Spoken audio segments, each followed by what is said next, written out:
எப்ப எவ்வளவு சாப்பிட்டீங்க நைட்டு? எவ்வளவு மட்டும் சாப்பிட்டீங்க? அரை கட்டிங்க. அரை கட்டிங்க அங்க வரீங்க யாரு? நீங்க மட்டுமா? உங்க பேரு? சசிகுமார். சரி, கட்டிங் தான் சாப்பிட்டீங்களா? ஏன் இங்க வந்து படுத்தீங்க? எப்பயுமே மாமலா வேலையை முடிச்சிட்டு வந்து சாப்பிட்டு இங்க தாங்க சார் வந்து கீழே வந்து படுத்தீங்களா?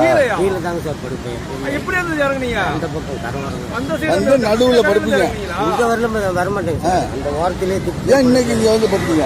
தண்ணி இல்லைன்னே இறங்கி வந்துட்டேங்க சார். அப்படியா? உங்க பேரு? சசிகுமார். சசிகுமார். தினந்தோறும் இங்க தான் படுப்பீங்களா? என்னங்க அது? எப்படி தண்ணி வந்தது உங்களுக்கு தெரியும்? எதுங்க சார், 1 மணி பக்கமா தண்ணி என்ன சலசலன்னு வருதுன்னு பாக்குறேன். அவக்குன்னு இங்க மேலே ஏறி ஓடியாந்து இங்க வந்து நல்லது, ரொம்ப சந்தோஷம். கம்மியா இருந்திருக்க மாட்டேது, கம்மியா தான் வரும்னு நினைச்சுக்கிட்டு நான் இறங்கிட்டேன் சார். சரி சரி, வாங்க இங்கே வாங்க, இங்கே வாங்க. உங்களை நல்ல வேலை வச்சுங்க. ஒரு 15 நாள் போய் ரெஸ்ட் எடுத்துருவாங்க. உங்களை அனுப்பி விடுறேன். வீட்டில் யார் இருக்கா? அப்புறம் வயசு எவ்வளோ? 55. 100 வயசு வரைக்கும் வாழ்வேன்.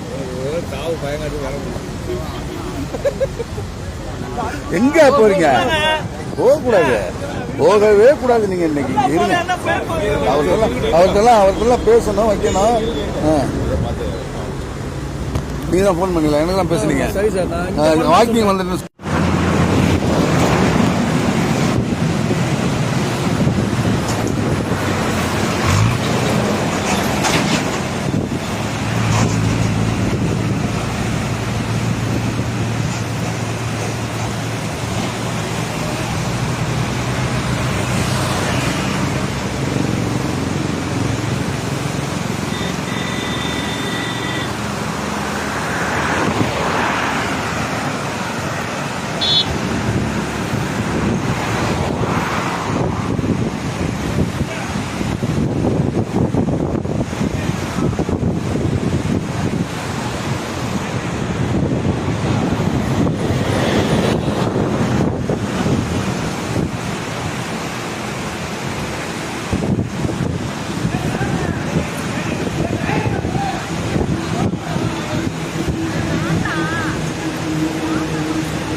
கருத்துக்களை கீழே கமெண்ட் பாக்ஸ்ல மென்ஷன் பண்ணுங்க. கீழே இருக்க ரெட் கலர் சப்ஸ்கிரைப் பட்டனை கிளிக் பண்ணி எங்க சேனலை சப்ஸ்கிரைப் பண்ணுங்க. அண்ட் பக்கத்துல இருக்க பெல் ஐகானை கிளிக் பண்ணீங்க அப்படின்னா எங்களோட நோட்டிபிகேஷன் உங்களுக்கு உடனுக்குடன் வரும். தேங்க்யூ.